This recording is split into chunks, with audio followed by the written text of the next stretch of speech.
Hey everyone, my name is Wes, and welcome back to another episode of Terror Talk where I discuss creepy clips online. I created this original horror music to add to the video, and I hope you enjoy it. Be sure to leave your own comments, and when you're done watching, check the description if you'd like to listen to my music without the commentary.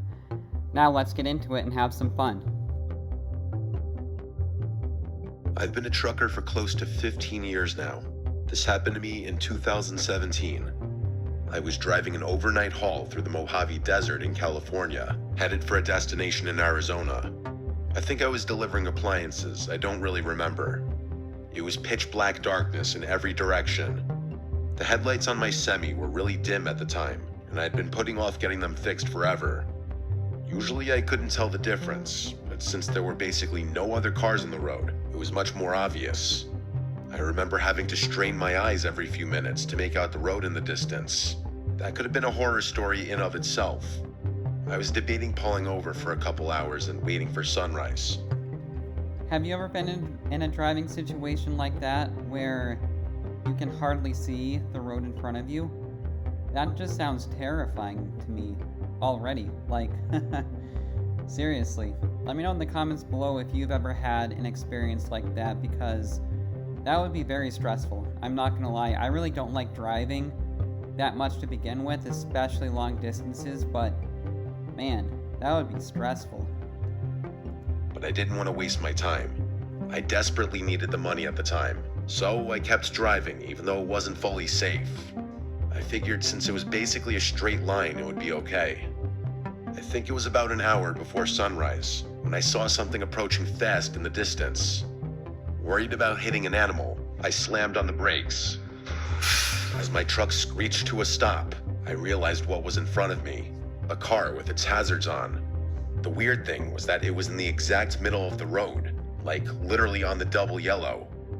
What was even weirder was that the passenger door was wide open. My truck stopped maybe a foot before hitting it.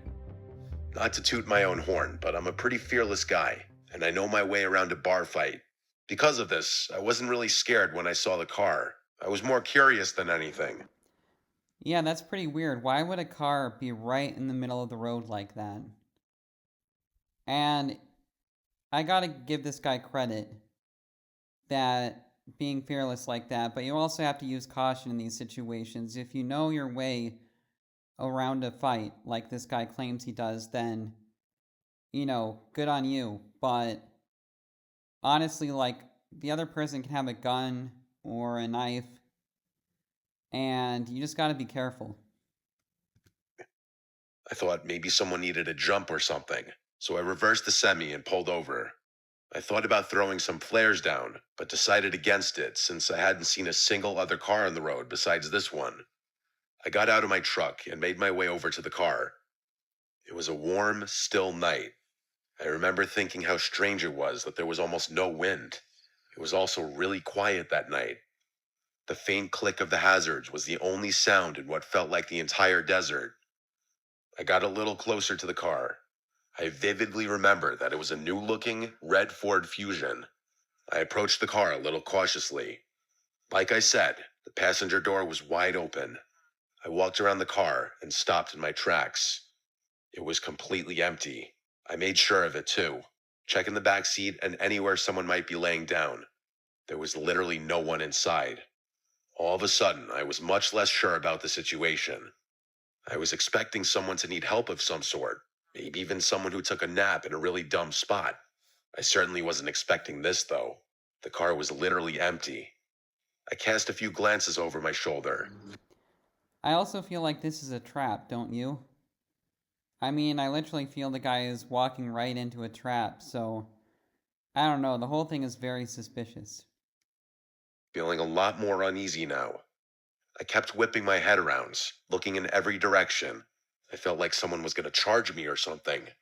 The problem was, it was so dark that I couldn't see that far in front of me, except for what was lit up by my truck's headlights. It was eerie. I waited a while longer, thinking about getting back in my truck and forgetting about this whole thing. Someone was out there, somewhere. Against my better judgment, I decided to keep investigating. I looked inside the car, but everything seemed completely normal. The key was even in the ignition. although the engine was turned off. I got back out of the car and made my way over to the trunk. Might as well have a look, I figured. I went to open it, but it wouldn't budge. Locked. I grabbed the key out of the ignition and unlocked the trunk. Still, though, the thing wouldn't budge. It was jammed from the inside somehow. I opened the back door and tried getting at the trunk through the back seat. To my surprise, it actually opened. There were 3 squished garbage bags back there, along with a rope that was tying the trunk closed. I remember glancing one more time over my shoulder before reaching for them. The coast was clear. I must have been within 5 inches from one of the bags when the loudest gunshot I've ever heard rang out into the night. I slammed my head on the roof of the car in shock. I didn't even think. I threw the keys on the front seat and got out of the car as fast as I could. As I was climbing into my semi, I heard a grungy voice yelling in the distance. He yelled "hey" a bunch of times, and his voice seemed to be quickly approaching. I scrambled into the semi and turned it on. I threw it in gear as fast as I could. I remember cursing a bunch of times as the engine initially stalled, and that's when I saw it. As my truck began pulling out, I saw a person standing at the trunk of the car. He was a short, husky guy with red hair. He was wearing overalls and shin-high boots. In his left hand, he was holding a small shovel. In his right, though, was an old-looking hunting rifle. We locked eyes for a few seconds as my truck began to drive past him. He didn't move. I remember him not looking crazy or anything. He had this worried look on his face. As I passed him, he dropped his shovel and started waving his hands. He yelled "wait" a few times, but I wasn't staying there another second. As I drove away, I watched in the rearview mirror as he ran after my truck for a few seconds before sprinting back to his car. It was clear he wanted me to stop, but there was absolutely no way I was going to do that. I stepped on it, pushing the semi much faster than I should have. Yeah, that's pretty crazy, this whole thing is. And those bags, like, do you think there were bodies in those bags? Because that's what it sounds like to me. Maybe he was burying bodies out in the desert, you never know. And if he had killed some people and that's what he was doing, that's really scary. I drove for like 5 minutes and started to think I was in the clear. But then I saw headlights fast approaching behind me. I remember feeling more scared than I've ever felt in my entire life. I called the police and told them what happened to the best of my ability. That's when the car was basically right on my tail. It started honking like crazy at me. I honestly didn't know what to do, so I just kept driving, praying to God he wouldn't try and ram me. After like 15 minutes of this, he cut in front of me and hit his brakes, forcing me to slow down. I was just about to crash into him when finally some flashing police lights appeared ahead. The Ford veered off to the right and sped into the desert, disappearing from sight. I pulled over and waited for the officer to show up. I frantically told him what had happened, but the useless cop decided to get a report from me rather than chase the guy down. I was so pissed about that. I told the guy like twice that he could probably catch up to him if he left now. The cop told me not to worry and that they'd do a thorough search as soon as backup arrived. He sent me on my way and said they'd call me if they ever had an update for me. They never did. None of my buddies have a story this crazy, and I've told it more times than I can count. I know what you're probably thinking. That guy was definitely burying bodies. That doesn't really explain why he had such a small shovel, or why he tried to follow me. The bags in his trunk were also too small for that, although some of my buddies think he might have done some dismembering. For my own sanity, I like to think that he was burying some other kind of animal, maybe putting a diseased dog out of its misery, or some dangerous snakes. I really have no idea. Either way, I've never been totally comfortable driving through deserts late at night after this experience. Yeah, and after an experience like that, I don't think anyone would be comfortable with driving through the desert at night, again, after an experience like that.